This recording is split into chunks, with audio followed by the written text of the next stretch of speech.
Nah, jadi ceritanya ini Rumah Maharani hari ini kedatangan tamu-tamu yang luar biasa dan kita akan membahas tema yang seru juga, PJJ, pembelajaran jarak jauh gitu. Ini banyak ibu-ibu yang masih senewen gitu. Nih kebetulan di samping saya punya anak udah kuliah Pak Eko, tapi saya punya anak kecil nih 5 tahun. Oh sama. Oh gitu ya. Sama. Tiba-tiba saya diberikan anugerah jadi PJJ juga. Iya sama. Ini balisanya Udah itu. Welcome ke Rumah Maharani. Iya.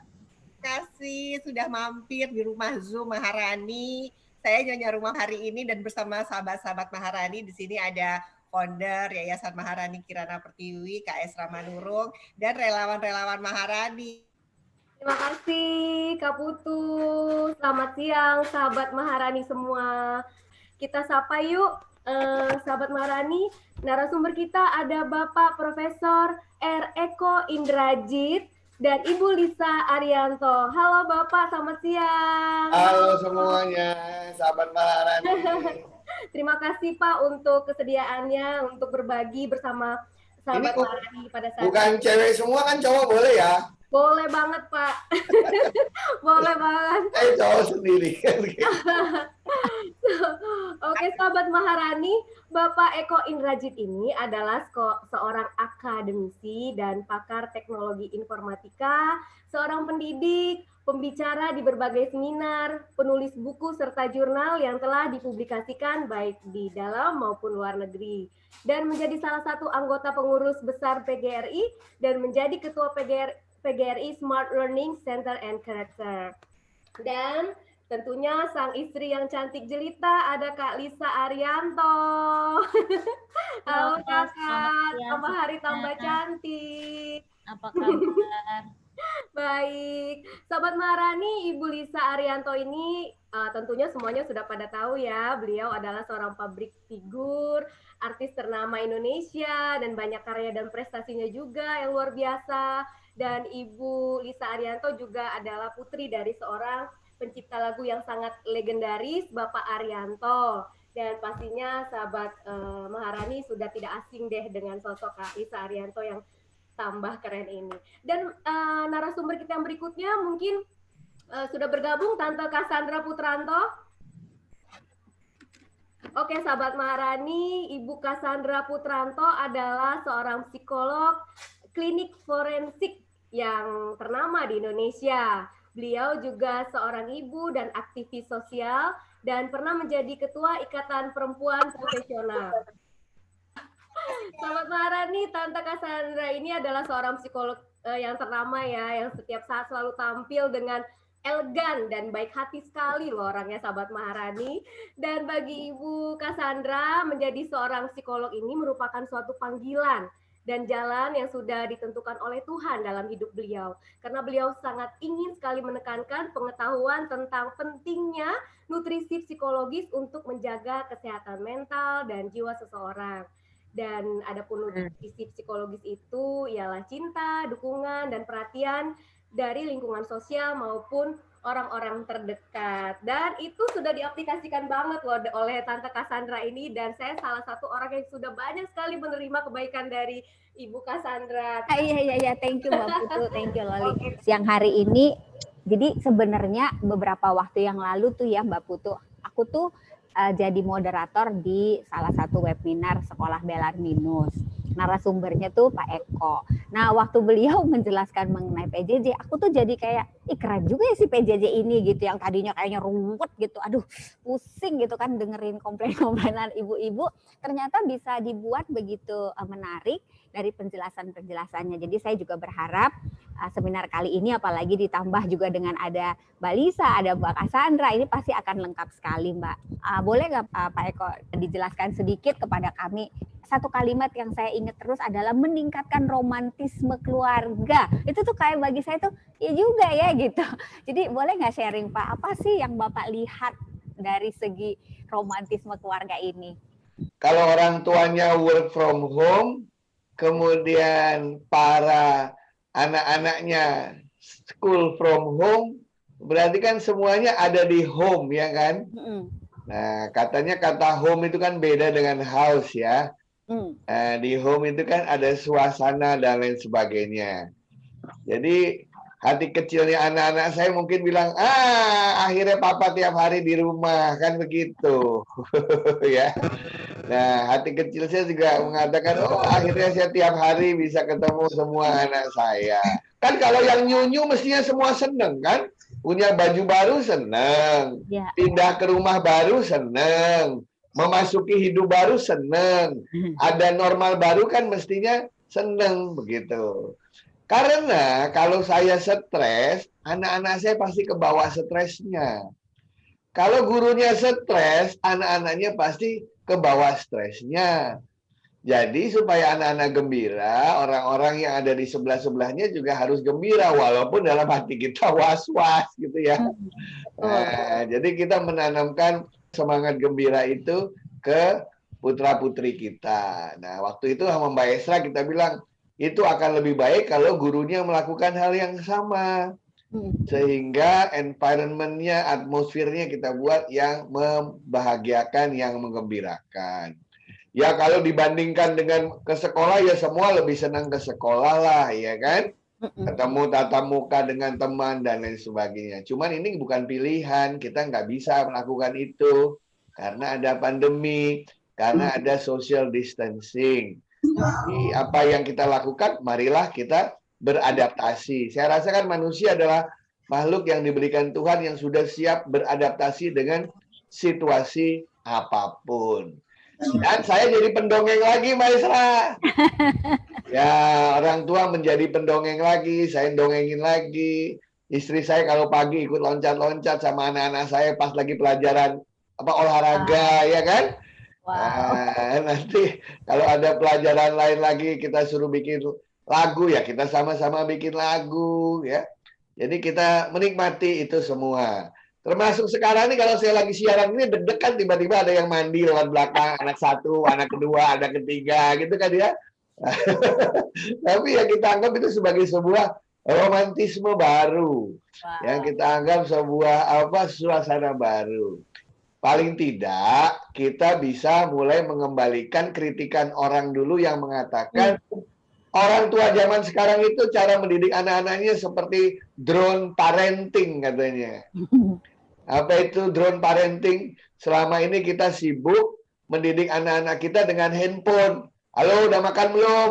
Halo, udah ngerjain PR belum? Halo, kamu di mana? Kan gitu ya, drone parenting ya. Kayak drone itu kita pakai remote controlnya gitu ke mereka.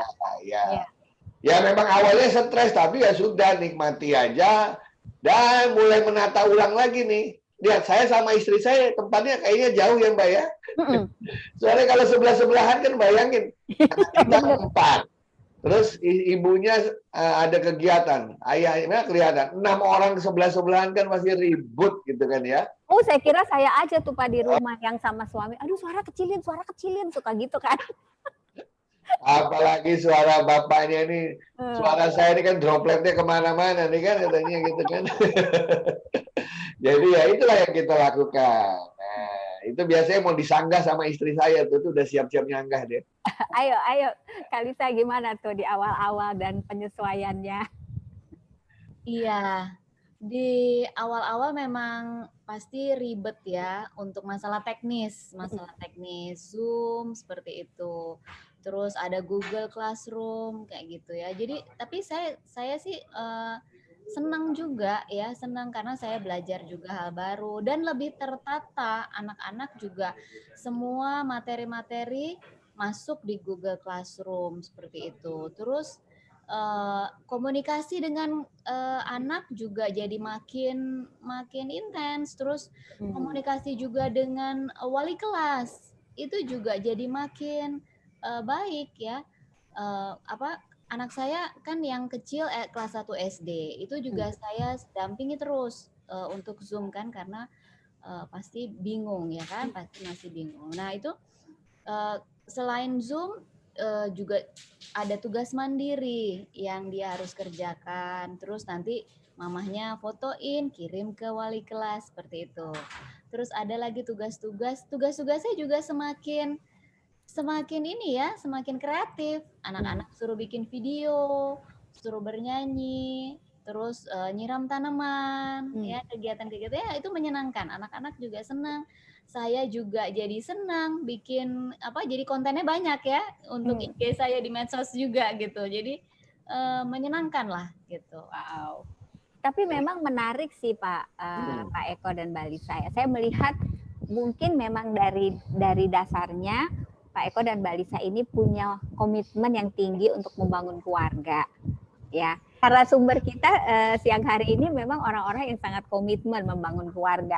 Bu Cassandra juga begitu, walaupun hari ini Bapak nggak ikut, tapi Loli juga udah cerita tuh ya Loli ya, sangat komit juga untuk anak-anak. Nah, ini sebetulnya spirit yang ingin kita tularkan kepada ibu-ibu yang ada di marginal, karena mereka tuh parenting itu masih kayak luxury gitu loh Pak. Jadi parenting di sana tuh adalah kemewahan. Itu bukan punya kita. Kita mah kejedut-kejedut gitu. Kita mah kejedut tembok aja gitu. Tapi saya yakin dengan metode sederhana yang kemarin Pak Eko bagikan ya di sekolah, itu saya melihat satu optimisme gitu loh, satu pemikiran bahwa ini tuh nggak jelek. Bahkan Pak Eko tuh kemarin mention loh, ini sebenarnya mengarah ke sesuatu yang lebih baik. Itu kan kayak, releasing banget nih rasanya, hati adem gitu. Ke arah yang lebih baik. Mungkin seperti tadi yang Mbak Lisa bilang ya, jadi dapat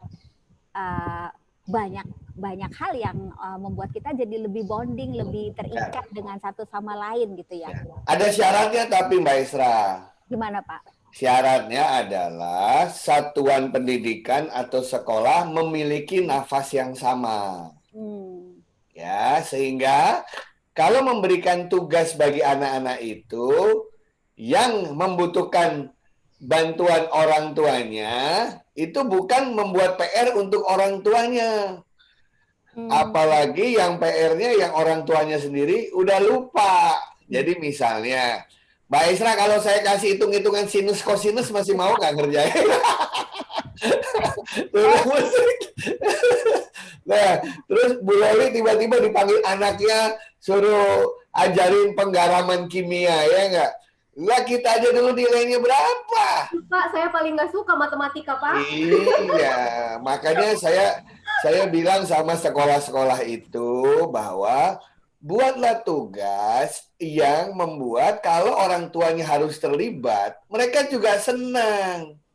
Jadi misalnya tugasnya begini. Ayo, ini tugas bahasa Indonesia nih ya, tugas bahasa Indonesia. Ayo ambil kertas, bikin tulisan hasil wawancara kamu dengan bundamu, dengan ibumu.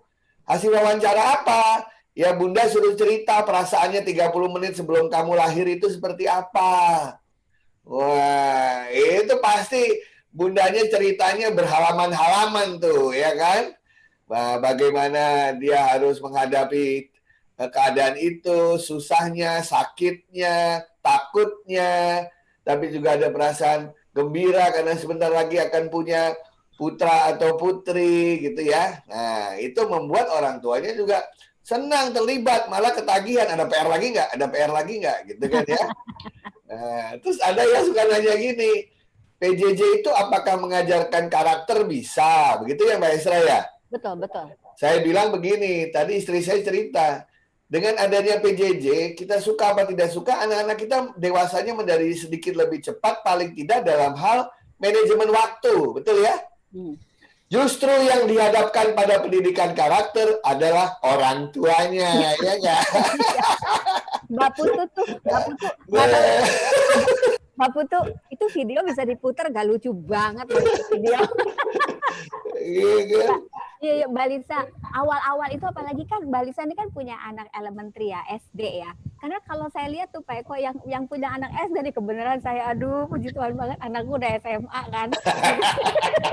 Bebas tugas. Adik SMA. Lumayan Mbak, nggak boleh masuk kamar juga, nggak boleh muncul di layar. Untung begitu Pak Eko bagiin, saya bilang, Mami itu pengganti guru ya. Jadi guru tidak bisa di samping kamu, Mami. Itu saya dapat dari Pak Eko tuh, dapat kunci saya. Mbak Lisa, di awal secara emosi gimana sih Mbak memanage emosi di awal gitu? Ini kan gubrak tiba-tiba berubah gitu. Mungkin kami bisa belajar.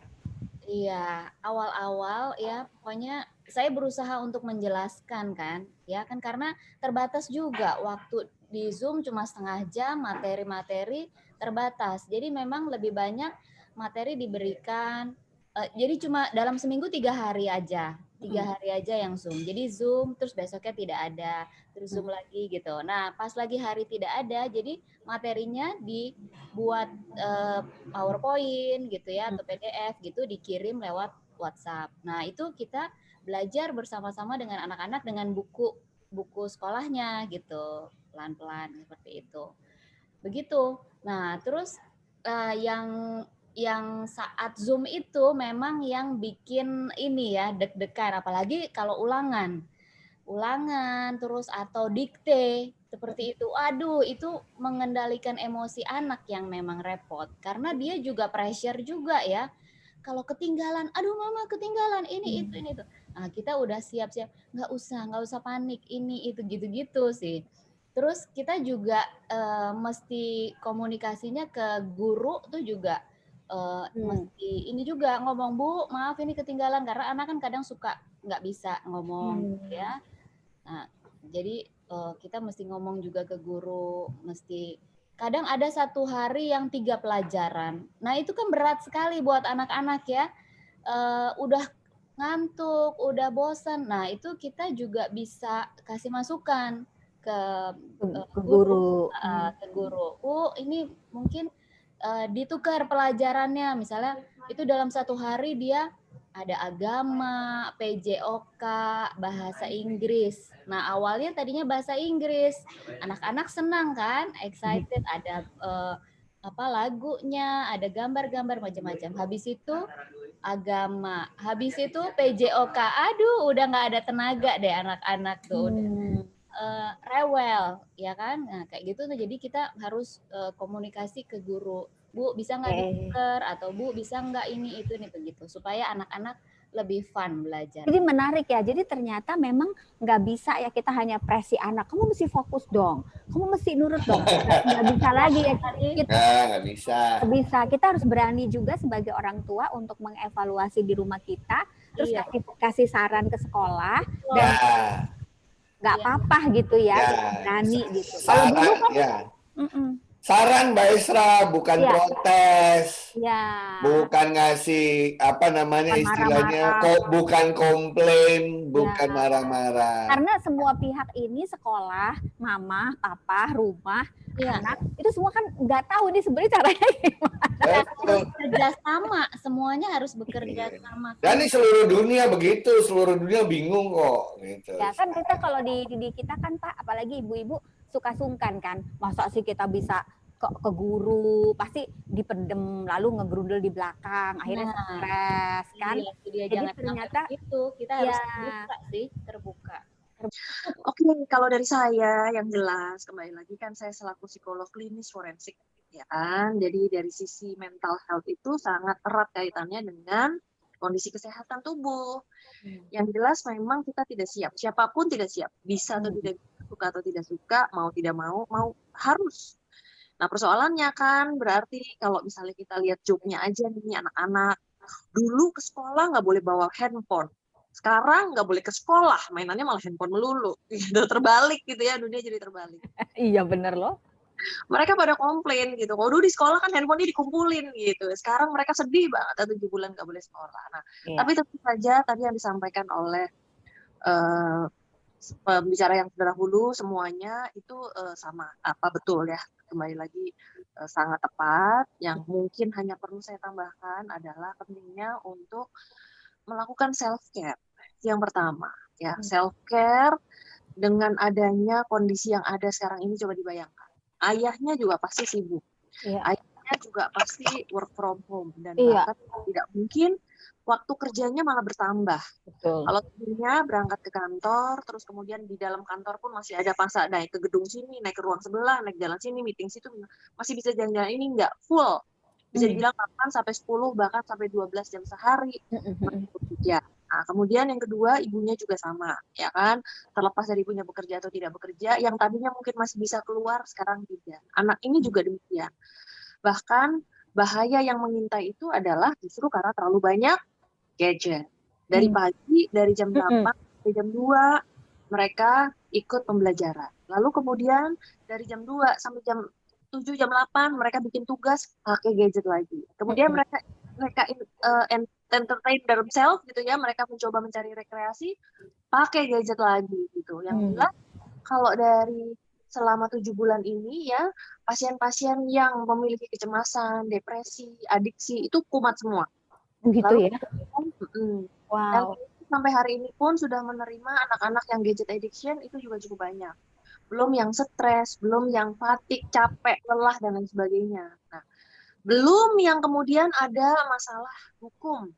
Ada ayah, ibu yang kemudian melakukan kekerasan terhadap anaknya karena tidak tahan.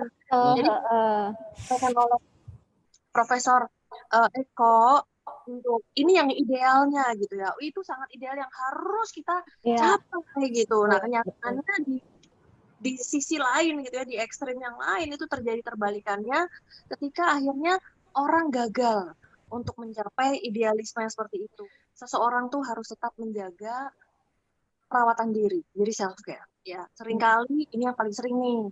Bahkan kalau meeting nih seringkali atasnya keren, bawahnya nggak keren. Aku lengkap. Juga. Jadi harus dibiasain gitu ya. Malah kadang-kadang nih ya. Jadi justru harus dibiasain ya? Harus. Malah kadang-kadang yang meeting ya ternyata belum mandi. Anak-anak tuh gitu. Nggak usah mandi gitu. Nanti mandinya malam aja gitu. Padahal kembali lagi harusnya tetap pagi bangun beraktivitas ya. Makan pagi, keluar. Itu tadi pentingnya kalau ayahnya model kayak Profesor Eko nih kan. Ayah bangun. Walaupun pacar saya nggak ada, tapi pacar saya ini kalau pagi selalu gitu. Ya gedor-gedor semua kamar. Bangun, ditarikin keluar, suruh gitu ya? sinar matahari ya. Saya ajak ke sini dia nggak mau karena dia bilang, "Enggak kamu aja, aku mah di belakang layar aja." Nah, yang jelas penting untuk ya itu tadi keluarga punya kekompakan. Emang betul ya waktu untuk menjaga kualitas. Tapi ya sekali lagi ya semuanya harus betul-betul komit. Nah, persoalannya adalah ketika sang ayah suruh bangun ya, itu anaknya bisa marah karena apa? Karena ada gadget addiction-nya. Lalu yang kedua, jadi pertama kali bangun tidur sama tidur malam itu juga harus tepat waktu ya. Seringkali karena terbiasa jadi akhirnya udah deh saya ngerjain kerjaannya malam sampai tidurnya jam 2, bangun paginya besok jam 8, jam 10. Catat itu Ibu Putu Anggraini, catat ya. Terus. Yang pertama tidur. Karena dari sisi psikologis, begitu orang kurang tidur, besoknya pasti jadi negatif. Besoknya jadi kambukan, sensitif, ngamuk, dan lain sebagainya. Yang kedua adalah makan yang sehat. Ya, seringkali kita jadi kayak begini karena akhirnya lebih banyak duduk, terus ngemil. Gitu. Betul. Gitu kan. Nah, ini yang bahaya juga karena gerakannya ini yang ketiga nih ya, aktivitas kita turun, makannya jadi nggak sehat. Jadi akhirnya melebar Ngaruh ke mood ya. Ya, 1, 2, 3. Jadi tidur, kemudian makan. Kemudian yang berikutnya adalah bergerak. Nah, ini yang seringkali bahaya nih ya, karena akhirnya banyak sekali kita juga sulit untuk mengatur jadwal. Sulit untuk mengatur jadwal. Ketika kita duduk ini kan kita menekuk badan dan mata, jangan salah. Kalau kita lihat ke layar itu melelahkan loh gitu. Sementara dari jam 8, apalagi anak-anak kecil dari jam 8 itu sebentar lanjut lagi, terus begitu mereka istirahat main gadget lagi gitu. Nggak bergerak. Nah, padahal dia harus keluar, kena sinar matahari, bergerak. Nah, itu dia tadi kalau misalnya ada main sepeda atau mungkin main pingpong di rumah, atau ya mungkin kalaupun nggak ada main bekel kayak main engklek kayak kita tuh punya loh pemain tradisional yang lucu-lucu dulu tuh ada banyak gitu ya. Tapi kembali lagi tentu saja tergantung bagaimana orang tuanya menyikapi. Kalau masing-masing bisa positif seperti kata Profesor Eko tadi, saya setuju ya, tentu kepositifan itu akan menyebar. Saya punya satu analogi, itu bagaikan kita meneteskan air. Kalau kita teteskan air itu kan biasanya akan beriak gitu ya. Nah, dia akan memberikan pengaruh kepada sekelilingnya. Jadi bisa dimulai dari siapa saja, mau ayahnya duluan kah atau ibunya duluan. Tapi apabila memberikan positif action gitu ya, tentu akan menyebar dan menular kepada yang lain. Wow. Bagus banget tuh 3 tipsnya ya. Kita tinggal checklist setiap hari ya, mana yang kita harus perbaiki. Ternyata itu mempengaruhi banget mood kita sebagai ibu dan ayah dalam melakukan work from home ya. Makasih banget ya, Mbak Cassandra. Nanti kita balik lagi. Aku juga kemarin bicaranya denger mirip loh, bisa janjian gini ya. Pak Eko juga cerita bahwa sekarang ini perlu banget kita mengaktifkan kembali suasana belajar yang lebih menarik dari main game. Nah, ini kan sebuah tantangan besar ya, karena game itu buat anak-anak menarik sekali gitu. Dan ternyata permainan-permainan di masa lalu ini saatnya untuk dikeluarkan kembali gitu.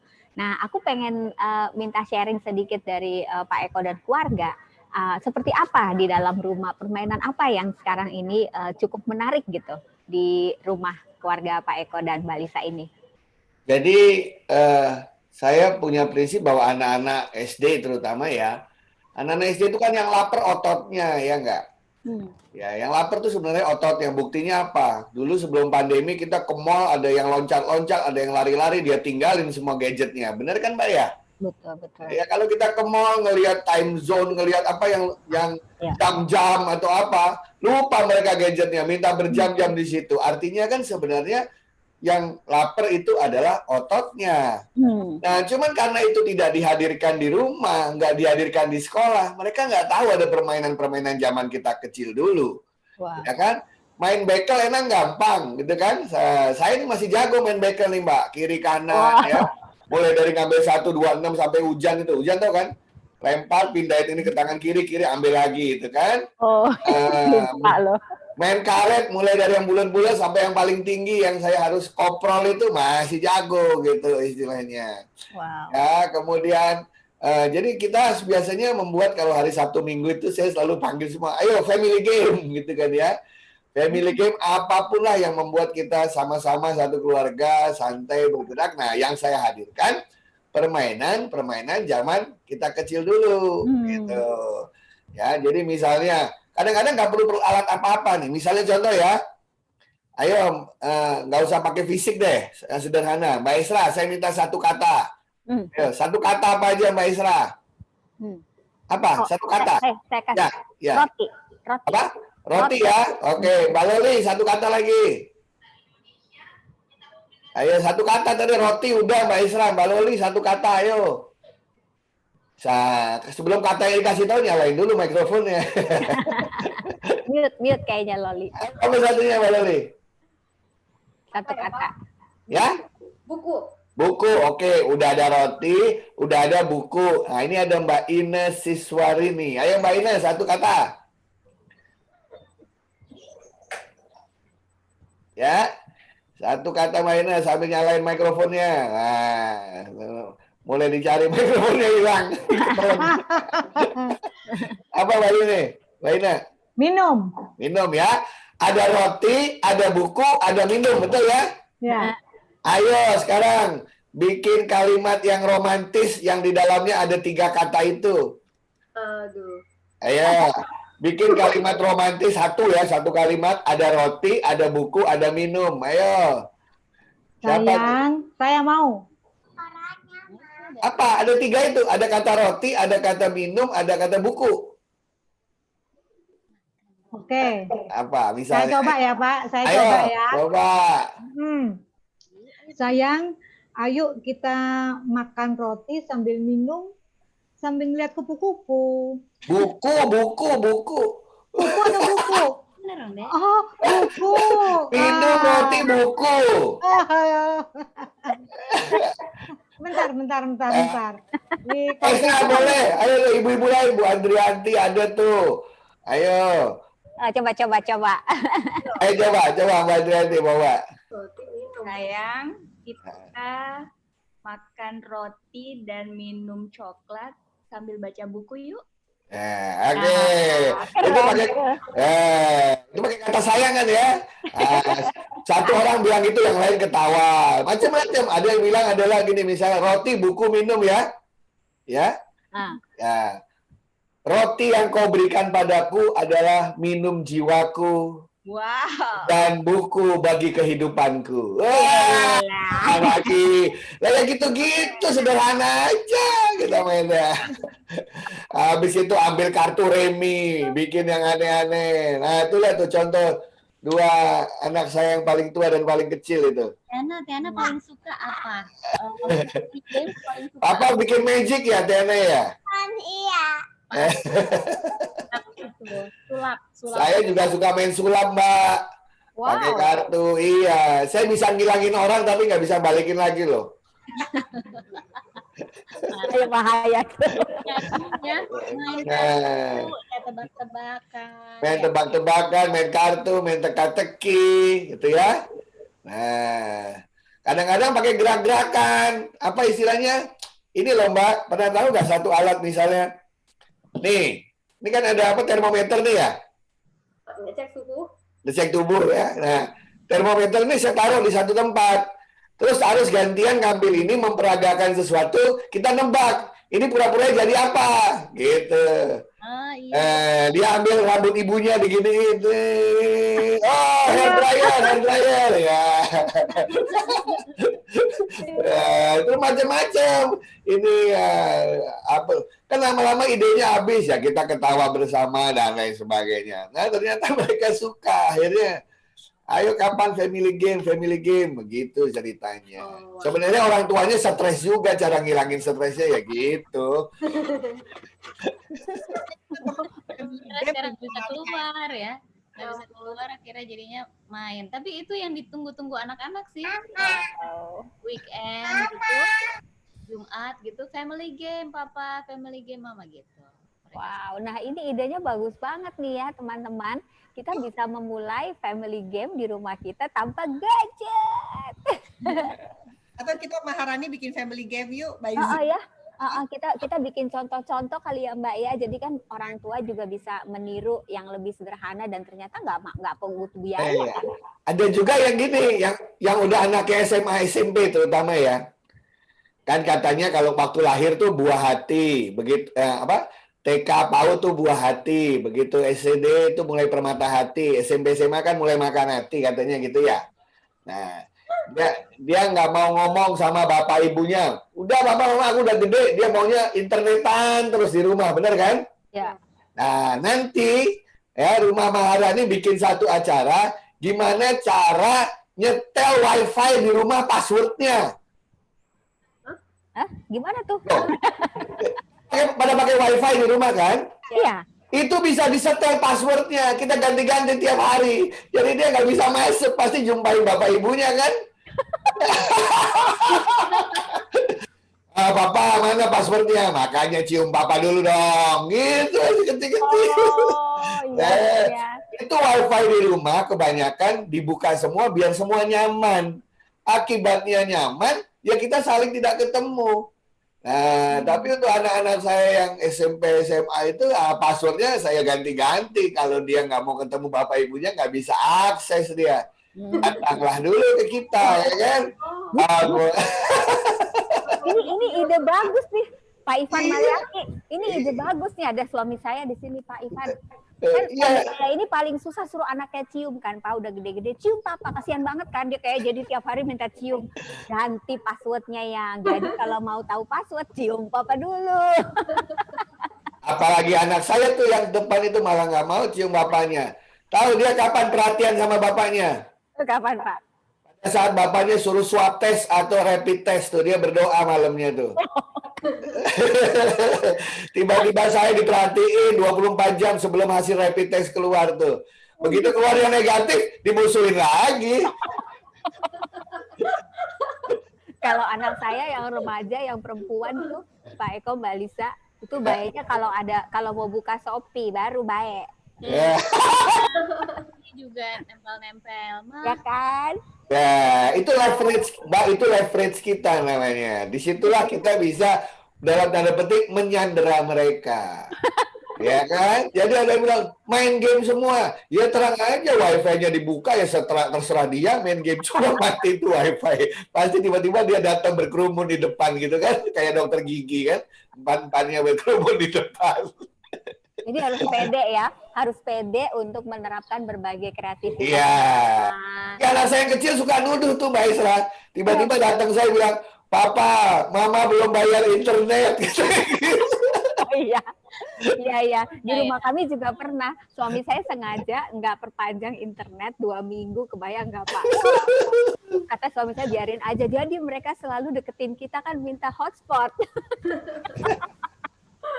Minta hotspot. Jadi memang menarik ya. Jadi hal-hal seperti ini sebetulnya kalau kita melihat sebagai sebuah masalah akan membuat stres. Tapi kalau kita melihat ada hal-hal sederhana yang mahal banget yang nggak bisa dibeli pakai uang, kita bisa gali dari keadaan ini, tentu akan menjadi sebuah kekayaan, terutama kekayaan memori buat keluarga ya. Cuman Pak Eko gini, saya tuh melihat tidak semua ayah punya mindset seperti Pak Eko, apalagi kan sekarang ini terus terang bapak-bapak juga kebanyakan harus berpikir gimana nih supaya income kita jangan turun, ya kan? Gimana supaya bisnis ini juga bisa jalan gitu. Bahkan juga ada ibu-ibu yang juga memikirkan bagaimana supaya pendapatan keluarga ini jangan sampai turun dan juga memikirkan apa yang harus dihemat. Nah, apa sih sebetulnya yang membuat Bapak bisa begitu peduli? Apakah karena seorang akademis atau punya filosofi dan prinsip-prinsip yang membuat Pak Eko dan Mbak Lisa ini tetap kuat menjalankan peranannya, bahkan kalau nggak salah saya kemarin ada dengar Pak Eko bilang nggak apa-apa kok kalau bisnis kita sedikit harus mengalami masalah, yang penting keluarga ini didahulukan. Gimana tuh Pak tepatnya supaya ayah-ayah juga bisa dapat sembako mindset nih? Banyak yang berpikir seolah kita ini nggak ada masalah gitu ya. Salah besar. Akademisi atau dosen itu kayak saya, pemasukannya tuh cuma dari satu kampus, sisanya itu dari workshop dan seminar yang semuanya dibatalkan di tahun 2020. Ya, jadi saya hanya mendapat cuma dari satu kampus. Itu pun beberapa kampus banyak yang melakukan pemotongan dan lain sebagainya. Oke. Cuman saya itu dulu pernah nonton satu film yang merubah hidup saya, Mbak. Nanti kalau Bapak Ibu mau ada waktu iseng-iseng nontonlah film itu. Mungkin ada yang pernah nonton yang namanya Life is Beautiful, betul ya? Pernah dengar ya? Ya. Film itu sebenarnya sederhana message-nya. Dalam situasi sesulit apapun, kita harus belajar bersyukur dan tetap memberikan yang terbaik untuk anak-anak kita. Makanya dalam film itu kan ekstrim. Apa itu ekstrim? Zaman orang dulu Yahudi dikejar-kejar Jerman mau dibunuh. Bapaknya yang Yahudi membawa kemana-mana anaknya itu dalam kejar-kejaran Jerman, tetapi dia mencoba menceritakan ke anak-anaknya bahwa itu semua adalah permainan kucing-kucingan yang sengaja dibuat seperti game sehingga anaknya bahagia melihat dunia itu. Walaupun pada akhirnya ayahnya harus meninggal, gitu ya. Jadi yang kesulitannya itu ada di ayahnya. Ayahnya ingin mengatakan bahwa hidup itu sebenarnya baik, bersyukur, beautiful. Nah, itu yang pertama. Kemudian yang kedua, ada seseorang yang pernah bilang ke saya begini, hidup itu kan pilihan ya Mbak ya. Mbak bisa milih kok kerja 24 jam sama suami, waktu sama anak-anak 0 jam bisa. Mbak bisa bekerja 0 jam untuk anak-anak 24 jam. Itu semua bisa dihitung dan itu semua adalah pilihan, betul ya? Nggak mungkin semuanya bisa 24 jam untuk sekolah, 24 jam untuk kantor, 24 jam untuk anak-anak, nggak mungkin. Itu pasti adalah pilihan. Dan jangan lupa, waktu saya lagi kosong-kosong gini kan saya ngelihat lagi foto-foto zaman dulu, Mbak. Ayo masih ingat nggak waktu menikah, waktu kawin janjinya apa dulu, ya nggak? Selalu bersama-sama dalam suka dan duka dan memberikan yang terbaik untuk anak-anak kita. Ya, disitulah saya merasa ditegur sama yang di atas. Iya juga ya. Apa yang terbaik bagi anak-anak kita yang tidak pernah bisa kita balikkan lagi? Yaitu perhatian waktu dia kecil. Semua bisa kita beli, tapi waktu tidak bisa dibeli. Bener nggak? Nah, katakanlah kita sekarang mengumpulkan uang sebanyak-banyaknya. Tiba-tiba anak-anak udah SMA semua ke atas. Mau pergi bareng aja udah nggak mau dia sama orang tuanya, ya? Betul. Nah, waktu kecil itu tidak pernah bisa diulangi lagi. Oleh karena itulah saya janjian sama istri saya. Apa yang bisa kita lakukan, pendapatan apa yang harus kita korbankan ya, demi perhatian anak-anak di sekolah ini, apa yang tidak bisa kita korbankan, apa yang minimum harus kita lakukan, pembelanjaan apa yang harus dikurangi, ya kita hitunglah lagi semuanya. Seperti itu. Dan saya yakin juga ada orang tua yang tidak bisa melakukan hal itu karena mungkin dia single parents atau dia mungkin harus bersama-sama bekerja karena minimum kebutuhan dari keluarganya. Pada saat itulah komunikasi bersama anak sangat diperlukan. Emang tidak mudah, tetapi sekali lagi hidup adalah pilihan. Kita hanya bisa mengontrol yang ada dalam kendali kita ya Mbak ya. Betul. Kita nggak bisa ngontrol kapan ini semua selesai. Kita nggak bisa ngontrol, tapi kita bisa mengontrol waktu kita. Dan jangan salah Bapak Ibu sekalian, bos-bos kita tuh mengerti kok sebenarnya. Cuman kita aja merasa berasumsi bahwa dia nggak mau ngerti, bener ya? Ya kan bosnya bilang nggak mau tahu, semua harus ngantor seminggu 2-3 kali gitu ya. Betul. Tapi pengalaman beberapa teman saya ketika saya katakan suruh berbicara sama atasannya, memperlihatkan, akhirnya apa? Mereka berkompromi kok. Kalau gitu kamu di rumah jam segini, saya jam segini, nanti kapan-kapan kita Zoom, kalau saya perlukan pokoknya diangkat teleponnya, dan lain sebagainya. Akhirnya juga terselesaikan, begitu. Nah, jadi sebenarnya komunikasi itu adalah yang paling penting, terutama antara kita dengan orang yang meng-hire kita, saya dengan atasan saya dengan kantor-kantor saya dengan anak buah, dengan guru, seperti itu Mbak. Ya jangan pernah berasumsi atau berpersepsi sebelum pernah kita jalanin komunikasi itu, begitu. Ya. Kadang-kadang kita akan kaget ya begitu. Oh ternyata bos saya tidak seperti yang saya pikirkan, gitu ya. Ya kan bos kita kan juga pernah mau punya hal yang sama. Dia kan juga manusia yang punya hati, istilahnya seperti itu. Ya. Demikian Mbak Isra. Jadi memang harus berani ya, karena kita ini kan sering sungkan Pak. Ya. Orang Indonesia ini kan sering sungkan. Jadi sungkan itu bisa membuat depresi kalau kita nggak berani mengekspresikan. Oh iya. Iya kan, kepada bos. Tadi Pak Eko bilang tidak akan tahu kalau kita tidak coba kan. Ya. Tidak tahu kalau kita coba. Jadi memang sekarang ini dibutuhkan keberanian. Sementara yang banyak banget beredar itu kan ketakutan. Ya. Ya kan? Ya. Begitu banyak ketakutan gitu. Aku loncat ke Ibu Cassandra ya. Boleh nggak Ibu berikan kepada kami tips-tips gitu, bagaimana supaya sadar tuh aware gitu loh, jangan sampai meledak gitu. Ya, kembali lagi emosi itu kan sebenarnya kalau di dalam diri manusia itu kan ada triangle ya, ada segitiga itu. Mulai dari think, feel, act. Kalau dari bahasa pelajaran tuh biasanya kita bisa masuk kalau dari sisi kognitif, afektif, dan konatif gitu. Nah, emosi itu kan ada di feeling. Jadi kalau rasanya negatif, biasanya dia awalnya ada pikiran yang negatif juga. Dari pikiran yang negatif akan muncul perasaan yang negatif, lalu kemudian akan keluar perbuatan yang negatif juga. Bisa dari pikiran, bisa dari perasaan, tapi kembali lagi dari kedua itu akan menghasilkan sebuah perbuatan. Contoh, misalnya, kalau kita mikirnya, aduh, kenapa sih hidup ini kayak gini? Terus kamu kok gitu sih sama aku? Akhirnya perasaan kita jadi kebawa, gitu kan? Nah, perasaan jadi dari pikiran negatif, perasaan negatif itu dua-duanya saling berlomba-lomba mana duluan kayak mana ayam mana telur sih sebenarnya. Tapi dari kedua hal tersebut kemudian menghasilkan perbuatan. Mulai dari yang satu akhirnya jadi nggak sabar.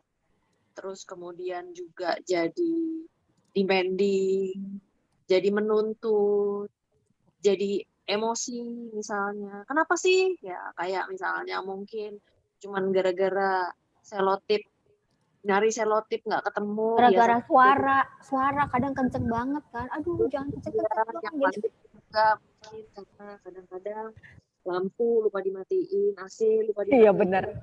Jangan salah lo ya, dengan adanya di dalam rumah tuh akhirnya semua pada ngedekem di dalam kamar, ngadem gitu di AC misalnya. Terus kalau misalnya pokoknya cari yang nggak panas dan lain sebagainya. Padahal justru itu salah. Justru harus keluar. Kan panas nih, keluar. Terus kemudian kena sinar matahari sekali lagi untuk bergerak dan lain sebagainya gitu. Karena kembali lagi justru kalau ada di dalam ruangan terus dan pikirannya negatif terus, akhirnya malah jadi emosi seperti itu. Nah, jadi langkah yang paling mudah adalah tentu saja satu, dimulai dari perbuatannya, ya kan? Dari yang tadinya biasanya mungkin punya rutinitas itu harus dipotong tuh, harus di-cut, harus digunting. Yang tadinya biasanya mungkin berlama-lama di dalam rumah, kemudian hanya mengerjakan pekerjaan yang itu saja, lalu kemudian juga menambah beban kerja. Nah, itu harus dirubah ritmenya, kebiasaannya. Jadi mungkin harus ada istirahat di dalam selang jeda itu pergi keluar, lalu kemudian perasaannya ditata, ya. Juga pikirannya. Nah, yang negatif-negatif itu dibuang. Yang jelas, kalau saya sih yang paling banyak tuh, paling mudah tuh selalu biasanya buang kata tidak, buang kata tanya, buang kata tetapi tidak, dan dalam konteks yang negatif ya. Jadi kalau misalnya Sekali lagi bahasanya buang kata tidak, ya, sama kata tetapi tidak. Ya. Karena apa? Karena biasanya kalau bilang, oh saya tidak apa-apa, itu konteksnya positif, nggak apa-apa. Tapi kalau yang konteksnya negatif, saya tidak sehat, saya tidak sabar, saya tidak suka, saya tidak mau hidup kayak gini. Saya tidak tahu, gitu. Itu juga nggak bagus. Saya tidak senang, saya tidak ikhlas, saya tidak negatif-negatif. Tidak kuat lagi, gitu. Yang kedua kata tanya Kak Esra, apalagi Kak Esra kan, Kak Esra kan juga pengalamannya banyak banget tuh kalau bisa di-share. Pada saat itu kan juga pasti nggak ada tuh yang namanya bertanya, kenapa why me, why not you, why not them, kenapa saya, kenapa ini nggak pernah berakhir, kenapa sih guru-guru begitu, kenapa? Jadi selalu bertanya terus gitu. Atau sampai kapan? Saya udah coba tapi kok nggak bisa. Nah, tapi kok nggak bisa itu kan tetapi tidak gitu. Jadi biasanya memang pikiran seseorang itu persoalannya adalah kapasitas otak orang itu terbatas ya. Dan kalau isinya kebanyakan negatif, yang paling mudah dan paling sering kemudian tidak bisa tidur. Nah, ketika nggak bisa tidur, tadi saat saya katakan satu kunci sudah terblok. Artinya begitu dia kurang tidur, besoknya dia menjadi negatif. Lalu kemudian ketika dia negatif, pilihan-pilihan perilakunya juga pun akan menjadi negatif juga. Jadi bagaimana sih kita bisa paling tidak mengidentifikasi gitu, apa sih pikiran negatif yang ada di dalam diri saya tentang situasi ini misalnya, gimana tuh Mbak Cassandra mengidentifikasinya? Itu tadi, harus positif, harus yakin, harus confident. Ya, artinya bahwa semua orang mengalami hal yang sama. Oke, semua orang mengalami hal yang sama. Oke. Ya, nggak ada yang terbebas dari ini. Jadi mau tidak mau kan kita harus menghadapi dan menjalani. Gitu. Yang paling penting juga tentu hati-hati dalam membaca tulisan-tulisan yang kadang-kadang bikin kita emosi. Benar, informasi ya, informasi. Ya, dan kadang-kadang ada orang di sekitar kita tuh yang hawanya tuh negatif gitu. Jadi yang modelnya kalau suka, kamu kok nggak gini sih, kamu kayaknya nggak pernah deh belajar, kamu tuh kayaknya nggak pernah deh menghargai aku. Nah kan, udah negatif. Betul, jadi kita harus negatif, harus bisa memberikan semangat yang positif itu kepada orang sekitar kita, dan kita menjaga pikiran untuk tetap positif gitu. Karena ketika kita sudah mulai kebawa stres, kebawa contoh nih misalnya ada yang telepon kita atau mungkin nanya, udah ini belum? Kok belum? Kenapa belum? Ini, nah itu udah negatif.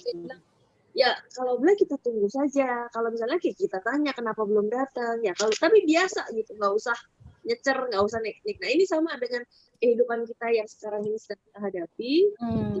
Itu menghilangkan yang negatif-negatif itu, terutama yang juga terkait dengan misalnya, jangan-jangan ini tidak akan berakhir, lalu kemudian di sekitar kita semuanya sudah pada kena, itu nanti akan menular dan lain sebagainya. Justru sekarang mengisi hari-hari yang memang harus diisi dengan yang positif tadi, seperti kata Profesor Eko, lakukan hal yang positif, mulai dari dengan keluarga, bersama, membina kebersamaan. Jadi betul-betul mengisi waktu, mumpung ini saatnya memang kita harus menurunkan pace sedikit gitu ya, untuk supaya kita bisa menjaga quality time, quality work, quality life gitu. Dan ini yang harus kita bisa lakukan dengan merubah perilaku dan merubah pola pikir. Ketika kita merubah pola pikir dan merubah perilaku, perasaan kita juga akhirnya jadi lebih tenang. Contoh misalnya, kadang-kadang kita merasa, aduh sebel banget ya, kenapa sih harus mengalami kondisi ini, gitu ya. Terutama mungkin apabila mereka terkena dampak dari COVID ini, antara lain misalnya terlepas kehilangan pekerjaan, kehilangan mata pencaharian. Kan ada orang-orang yang mungkin pencahariannya tidak stabil, akhirnya Baik, ya. nah, tapi kan kembali lagi daripada meratapi, menangisi, kemudian membuat hal-hal yang semakin negatif, lebih baik dibalik pertanyaannya bukan yang mengapa, tapi lebih oke, apa yang bisa saya lakukan? Dan biasanya kembali lagi kita punya kompetensi yang mungkin bisa kita gali. Ya misalnya tadi kayak bikin cabai, bikin sambal, bikin makanan kita jual gitu kan. Ada lagi yang lain, mungkin ada kreativitas lain yang bisa kita lakukan selama pandemi ini. Justru akan lebih positif, akan lebih baik dibandingkan kita berkeluh kesah dan akhirnya justru mempengaruhi emosi negatif, kita akan semakin negatif. Karena biar gimana pun ini ibaratnya ini kayak Thanos lagi ngetekin tangan aja nih gitu ya. Nanti akan lewat gitu aja. Yang bisa bertahan adalah mereka yang memang punya resiliensi dan tentu saja pola berpikir positif dan kebiasaan positif. Wow, dan ternyata siapapun itu yang bisa melewati keadaan ini dan bisa membuatnya menjadi sebuah kenangan yang baik, itu sebuah pilihan ya. Itu adalah pilihan. Karena benar juga tuh Mbak Cassandra, aku tuh selalu percaya kita tuh semua sama, dikasih modal sama. Modal pertama adalah intelijensi, kemampuan membuat keputusan. Mau kita lulusan luar, lulusan dalam negeri, mau SD, SMA, semua bisa bikin keputusan. Mau keputusan mikir jelek atau keputusan mikir buruk. Kayak tadi, life is beautiful, itu juga sebuah keputusan kan. Jadi siapapun ibu-ibu, mau ibu-ibu ini mau pedagang UKM, mau ibu-ibu ini manajer atau direktur pengusaha, atau seperti Ibu Cassandra seorang profesionalisme, kita semua sama. Ukuran brainnya juga nggak jauh beda, otaknya juga ukurannya segitu-gitu aja. Tapi kemampuan kita... Katanya Pak Bob Sadino kan dia bilang, kadang-kadang orang mau buka usaha baru apa segala macam, kadang-kadang kita nggak punya modal, kita nggak punya kemampuan, kita negatif semua tuh kata-katanya. Betul. Pak Bob Sadino dia bilang, modal itu selama Anda masih punya dengkul nggak? Punya kan? Ya udah pakai modal dengkul juga bisa. Gitu. Jadi selama kita punya ini untuk bekerja, sebenarnya yes, benar banget. Dan saya juga kan di dalam bisnis suka kasih coach tuh Bu Cassandra ya. Jadi saya percaya banget bisnis itu kita nggak perlu banyak uang. Justru bisnis itu kita make money gitu. Bahkan kayak tadi modal dengkul. Modal dengkul bisa diartikan macam-macam kan. Pergi jalan door to door atau berdoa ya kan? Atau banyak arti yang kita bisa lakukan ya. Satu rumah dengkulnya bisa 4, bisa 6, bisa 8, ya kan? Maksudnya gimana itu Pak Eko? Satu rumah kan dengkulnya banyak, dengkul bapaknya, dengkul ibunya, dengkul anaknya. Kan modal dengkul tadi katanya. Iya, betul banget. Jadi jangan terima dulu negatif-negatif itu. Saya tadi dengerin Bu Cassandra tuh jadi inget gini loh, seperti di kamar kan itu suhu AC kan mau 16, mau 17 kita yang tentukan. Nah, begitu juga dengan suhu di dalam diri kita, kadar energi di dalam diri kita. Kalau kita mau bikin itu jadi positif, sebenarnya kita bisa menentukannya. Dan kalau kita mau bikin itu jadi drop dan negatif, kita juga bisa. Pertama adalah kemampuan ibu-ibu semua untuk membuat keputusan. Jadi buatlah keputusan yang membuat Anda menjadi positif dan energi yang naik. Kemudian yang kedua, manusia juga kita sama-sama diberikan modal 24 jam kan. Nah, tadi kan Ibu Lisa juga bilang, ini akhirnya ujung-ujungnya juga kepada manajemen waktu. Bagaimana kita mengelola waktu dalam 24 jam ini, kita mau masukin apa? Mau masukin main demprak, mau masukin ngajarin anak sambil bikin sambal, masukin tidur yang cepat, masukin tidur yang lama. 24 jam ini kita pergunakan dengan maksimal, diisi dengan hal-hal yang berguna. Jangan sampai kayak tadi Ibu Cassandra bilang kan, kebanyakan dengerin baca sosmed yang negatif, akhirnya membuat suhu di dalam diri kita itu jadi drop gitu. Nah ini yang kami sebenarnya pengen ibu-ibu juga semua sahabat-sahabat Maharani, tolong jaga kesadarannya bahwa Anda dan kami semua sama. Kita perlu membuat tadi yang Ibu Cassandra bilang, ini yang bisa kita kontrol. Yang bisa kita kontrol tuh rumah kita gitu. Ya kan, yang lain kita nggak bisa, mau negara, pandemi, gubernur, apa itu kita nggak bisa kontrol. Udah serahkan aja kepada Tuhan. Yang bisa dikontrol, ayo dijaga. Gimana caranya supaya kita positif? Wow, jadi dengan pikiran positif lah ada reaksi yang positif. Menarik sekali. Satu lagi Mbak Isra. Ya Pak Eko. Kalau dulu kita ke dunia fantasi hari Sabtu Minggu itu kan pasti ngantrinya panjang ya. Mau masuk ngantrinya panjang. Begitu di dalam mau ikut wahana ngantrinya panjang. Katanya kalau kita ngantri itu lihatlah ke belakang, jangan lihat ke depan. kalau lihat ke belakang, kita akan mensyukuri 2 jam yang lalu gua di sana tuh, jauh banget tuh, gitu kan ya. Tapi kalau lihat ke depan, masih jauh banget ya roketnya ya, kan gitu ya.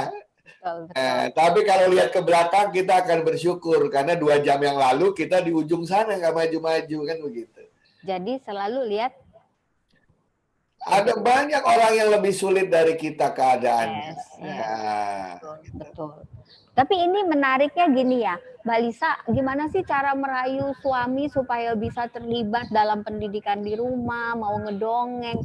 Saya yakin juga ini ada strateginya Mbak Lisa yang luar biasa ya. Boleh nggak kita di-sharingkan apa sih caranya supaya suami-suami kita nih, bapak-bapak juga di rumah tuh merasa menikmati gitu loh proses ini. Kan ini sebuah tantangan ya.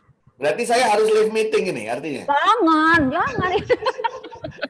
Aku tuh pengen tahu caranya Mbak Lisa gimana sih bisa sampai suaminya itu gitu terlibat. Bersyukur ya dia juga di bidang pendidikan ya. Jadi memang masalah pendidikan ini karena ini anak kita berdua bukan anak saya sendiri. Jadi memang ayo mari kita bekerja sama partner kan, suami istri ini kan partner untuk bisa membantu anak-anak supaya bisa belajar dengan senang gitu. Jadi bukan urusan ibu aja, tapi memang sih kalau untuk udah yang detail-detail misalnya untuk dengan urusan ke sekolah, rapot, apalah jadwal ini itu tuh memang saya gitu. Tapi kalau untuk intinya sih supaya anak belajarnya enak.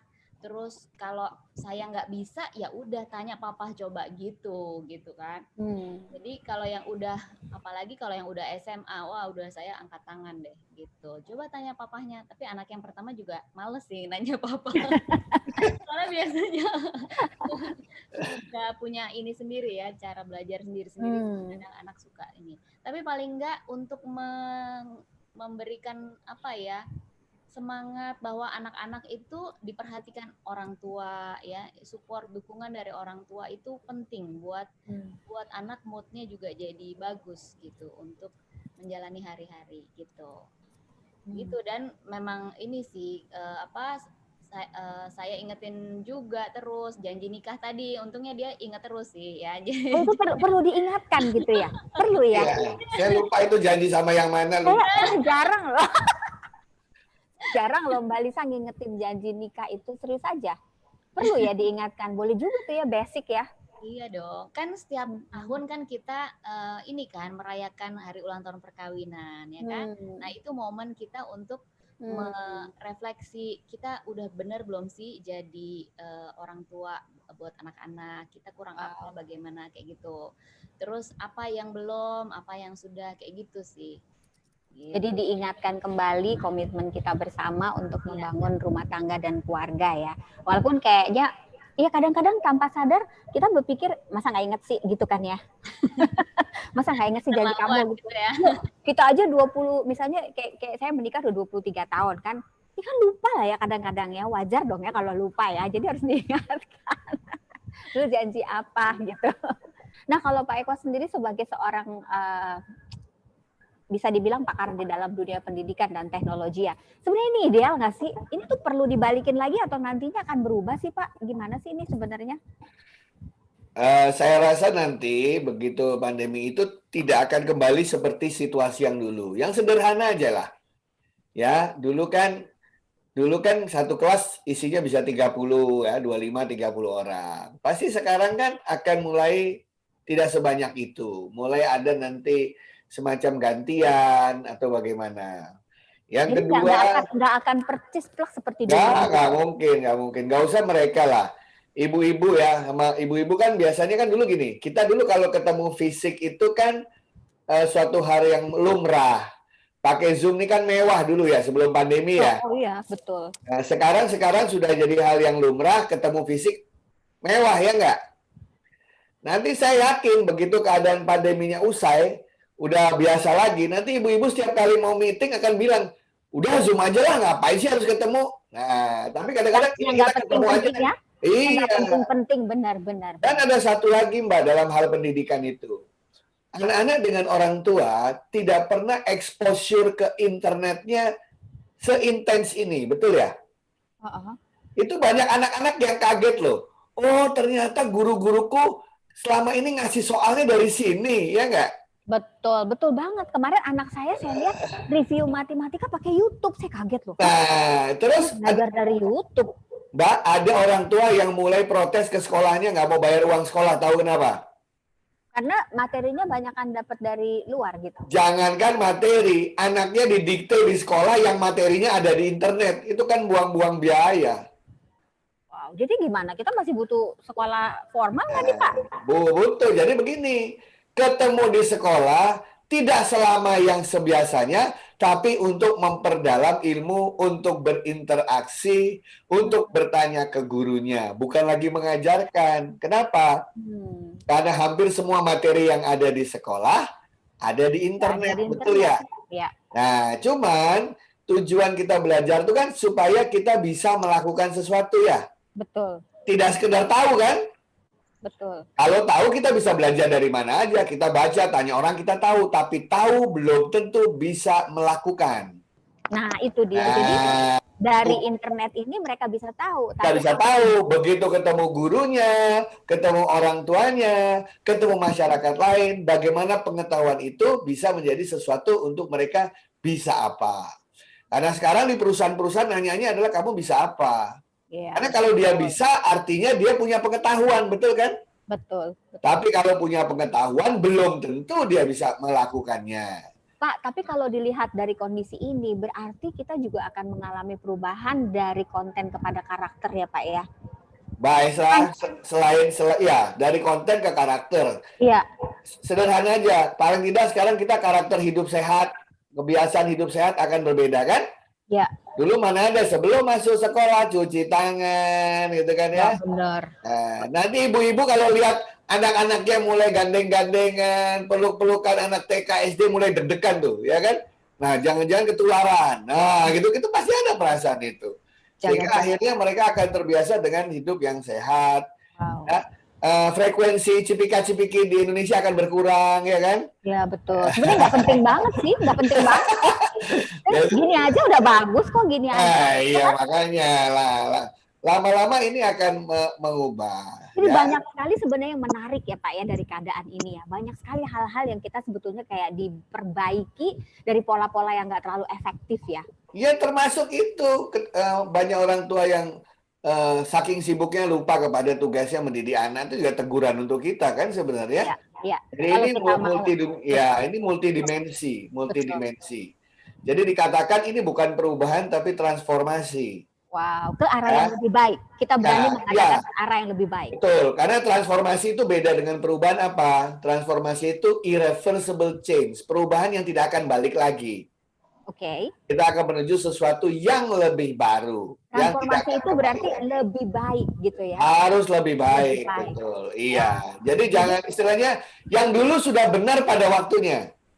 Yes. Yang dulu sudah relevan dan indah pada waktunya. Yes. Mari kita sama-sama membuat sesuatu yang baru lagi, Mbak. Kita harus berpikiran kan nanti pasti kita akan tidak hanya virus pandemi ya, virus-virus lain kan akan kita mulai jaga pasti kan? Wow. Ya kan, hidup kita akan lebih sehat, hati-hati, cuci tangan yang dulu kita nggak pernah lakukan. Dan saya yakin ibu-ibu di tasnya akan selalu sedia masker itu, ya kan? Ya, sampai buat lap tangan, sanitizer, ya kan? Apalagi lap tangan nanti ada berlapis. Ada untuk infektan untuk tangan, ada yang untuk bekas sambelnya Bu Loli. Nah, itu beda-beda itu, ya mau jenisnya. Dan sekarang banyak banget ibu-ibu yang jadi kreatif loh Pak, yang ternyata temen kita aja nih di Maharani dia biasa bikin soto di rumah enak banget. Dan sekarang sotonya itu jadi dijual kepada orang-orang. Jadi secara ekonomis sebenarnya kalau kita mentalnya nggak drop, ada banyak sekali yang kita. Mbak Isra, kalau Anda lihat anak-anak sekarang yang belajar di rumah ya, setelah mereka terbiasa mengelola waktu dan mereka tahu pola mengelola waktu, tahu apa yang mereka lakukan? Mereka menjalankan hobinya yang selama ini terpendam, benar nggak? Betul. Anak saya kedua tiba-tiba senengannya masak, ya kan? Bener banget. Anak ketiga saya tiba-tiba membuat animasi. Dulu mereka punya bakat itu, tapi karena kesibukan sekolah yang sedemikian rupa, mereka tidak sempat mengasah talenta mereka itu. Wow, bener banget. Sekarang di rumah kami juga Pak, anak yang paling kecil aja bisa bikin kue. Tadinya kemana aja ya gitu, kayaknya tinggal pesen. Sekarang bisa bikin kue, bisa. Ya, jadi sebetulnya saya juga ingin mengajak semua sahabat Maharani ya untuk melihat bahwa keadaan ini tidak seluruhnya menakutkan dan tidak seluruhnya negatif. Ada banyak sekali hal-hal indah yang kita bisa mengatakan life is still beautiful. Hidup itu tetap indah, tergantung gimana kita memandangnya. Dan saya percaya banget loh Pak Eko, hidup yang indah itu cuma ada di pikiran yang indah. Iya, betul. Ya, jadi biarpun hidup kita kaya, kita punya materi yang banyak, kalau pikirannya jelek, tetap aja dia ngomel-ngomel, nggak bersyukur. Taman yang paling indah hanya taman kami. Oh ya, ada lagunya tuh. Ada lagunya tuh. Ada lagunya ya, emang lagunya dibuat untuk itu. Taman yang paling indah adalah taman kami. Kelihatan banget lahirnya tahun berapa semua. Mbak Putu, boleh dong puterin videonya Mbak, kita ceritain kegiatan kita. Kami sekarang lagi membangun 100 taman bacaan nih. Wih, Mbak Lisa. mantap. Ya. Suaraku Kedengeran. Jadi lucu banget ya sebentar ya Mbak Putu. Justru di tengah pandemi ini ya Pak Eko ya Mbak Putu ya. Kami tuh biasanya kalau mau mengedukasi ibu-ibu setengah mati Pak. Karena kan kami harus ke Depok, ke tempat-tempat sampah, ke Cilincing. Jadi sekarang dengan merekam seperti ini, kami sudah punya konten untuk dibagikan kepada mereka. Dan kalau mau bawa Pak Eko, Mbak Lisa atau Bu Cassandra ke Cilincing kan kesian aja gitu. Kesian kapan waktunya lagi kan. Dengan seperti ini bahkan kita bisa memberikan mereka sembako. Kami menamakan ini sembako mindset Pak. Jadi sembako itu bukan cuma buat makanan terus turun ke jamban, tapi sembako yang bisa merubah paradigma. Karena kami percaya banget Indonesia maju itu bisa banget kalau dimulai dari rumah. Dan kalau dimulai dari rumah itu perempuannya. Perempuannya yang harus di-empowerment. Ya kan Mbak Putu ya? Gimana Mbak Putu? Kayaknya makan apa lagi dia nih tadi barusan. Mbak gimana Mbak? Mbak Esra, ini rumah Maharani itu Mbak Putu ya. Itu jangan salah, kepada kita semua memberikan sedekah pengalaman juga kan. Oh ya, terima kasih Pak. Dan nanti ibu-ibu di Cilincing, ibu-ibu mungkin di Depok yang tadinya nggak kenal, mereka akan dapat makanan-makanan dari optimisme, semangat, teladan yang sudah Bapak Ibu lakukan. Itu sangat berguna buat keluarga Indonesia. Kita lagi ada program untuk anak-anak di Pondok Aren. Sekarang Jumat terus kita juga ada program kita menolong dan berbagi buku ya. Sahabat-sahabat Maharani bisa menyumbangkan, membeli buku yang ditulis Kak Esra Manulu, buku sudah sedekah 1 buku untuk ditaruh di gerobak baca Maharani. Jadi seperti Kak Esra bilang, Maharani ada gerobak baca di Cilincing dan di Cilebut Depok, dan kita akan segera buka juga gerobak baca di beberapa tempat di Bali, di Tabanan Bali, di situ ada satu kampung di pinggir sungai di sana. Juga nanti akan ada gerobak baca di Medan ya Kak Esra ya, di tempat-tempat lainnya, dan kita juga mengundang sahabat-sahabat untuk berpartisipasi karena kita maunya ada 100 gerobak baca paling tidak. Jadi menarik sekali memang ya teman-teman semua, karena anak-anak ya Mbak Putu ya dengan PJJ ini ternyata banyak banget di bawah itu mereka belum dapat pulsa kan. Belum dapat pulsa dan mereka belajarnya itu benar-benar masih belum maksimal. Kita sendiri juga kemarin minta dapat permintaan ya Mbak untuk menyediakan internet di rumah baca Quran, karena mereka bisa pakai rumah baca Quran itu untuk ngumpul buat buka pelajaran dengan internet yang belum diterima gitu. Jadi akhirnya kami bikinin gerobak baca di sana. Itu jadi hiburan banget buat mereka. Mereka tuh setiap sore kumpul bahagia banget dan bukunya tuh sebentar udah habis dibaca. Jadi kami tuker-tuker dari gerobak ini, tuker ke gerobak sana gitu. Dari gerobak sana tuker ke sini, itu bukunya beda semua. Nah, ini benar-benar sebuah kegiatan yang sangat menyenangkan buat anak-anak ya Mbak Putu ya. Mereka happy banget karena kalau udah sore tuh jadi bisa pindah dunia dengan membaca buku. Nah, itulah sekilas kegiatan kami yang mungkin kalau Bapak Ibu dan teman-teman semua ingin ikut membantu, silakan. Karena ini semua kegiatannya adalah memang dari anak bangsa untuk bangsa. Kita nggak ada unsur politik, nggak ada apa sama sekali, nggak ada. Karena kita ngelihat ya Pak Eko dan Mbak Lisa juga Ibu Cassandra, Indonesia itu punya kehebatan yaitu kita punya jiwa gotong royong. Dan ini luar biasa banget. Di tengah-tengah pandemi ini ada banyak sekali orang-orang yang memang menunjukkan kepedulian menolong satu dengan yang lain. Dan kita percaya ini adalah satu kekuatan bangsa Indonesia yang bisa membuat kita melewati masa-masa ini dengan lebih baik. Gitu sih. Dan sharing kita hari ini luar biasa banget gitu, membangkitkan semangat, membuat kita melihat keadaan ini tidak terlalu jelek lagi, bahkan mulai aware untuk ayo kita bangun aura positif di rumah kita.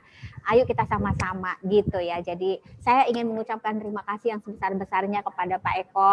Terima kasih, Ibu Lisa. Pak Eko ini sekarang rektor ya di Universitas Pradita, dan ini merupakan sebuah loncatan yang luar biasa ya Pak. Ada universitas ini kalau nggak salah baru apa udah berapa lama? Baru 3 tahun. Baru ya, jadi luar biasa banget ya. Bapak terus berkontribusi untuk kemajuan bangsa. Kami mendoakan Pak Eko dan Ibu Lisa semakin sehat, semakin sejahtera, dan terus bisa menjadi pembawa faedah, manfaat, dan berkat untuk warga Indonesia. Amin. Juga untuk Ibu Cassandra, terima kasih banyak sudah bersedia memberi waktu kepada kami. Kalau di konselingin ini juga pasti mahal banget biayanya ya, karena kan ini semua pakar-pakar yang sangat luar biasa. Terima kasih banyak. Kami juga mendoakan semoga apa yang kita bagikan ini bisa berguna untuk banyak ibu-ibu yang sekarang ini pingin banget bisa mendengarkan informasi-informasi yang positif buat mereka dikuatkan di rumah mereka. Soekarno pernah berkata, kalau perempuan itu baik, jayalah bangsa. Kalau perempuan itu buruk, negara pun runtuh. Bukan membesar-besarkan peranan perempuan, tapi kami percaya sehebat-hebatnya seorang perempuan berkarir dan berbisnis, ujung-ujungnya dia akan kembali ke rumahnya untuk menjadi ibu yang lebih baik, istri yang lebih kuat dan lebih bijak. Nah, sekarang penutup saya kembalikan kepada adik kita Loli yang cantik jelita. Silakan Loli. Terima kasih Kak Esra, terima kasih para narasumber kita hari ini yang luar biasa. Terima kasih Mbak Loli. Kak Eko, Kak Lisa, Tante Cassandra, keren banget. Perbincangan hari ini santai tapi memiliki value yang luar biasa banget. Dan dimana kita bisa belajar melihat PJJ ini dari satu yang positif dan tetap optimis dan membuat hubungan orang tua, anak, bahkan guru tambah harmonis, terbentuknya kerjasama yang baik, luar biasa banget. Terakhir penutup quote dari saya, semua yang baik tapi lakukanlah yang terbaik. Orang tua biasa memberitahu, orang tua baik menjelaskan, orang tua bijak meneladani, orang tua cerdas menginspirasi. Sahabat Maharani, selamat menjadi inspirasi bagi anak-anak kita, bagi keluarga kita, bagi lingkungan kita, bahkan bagi bangsa dan negara kita. Mulai sekarang, mulai dari rumah. Terima kasih semuanya. Sebuah lagu dari kami untuk mengingatkan kita kepada masa kecil dahulu.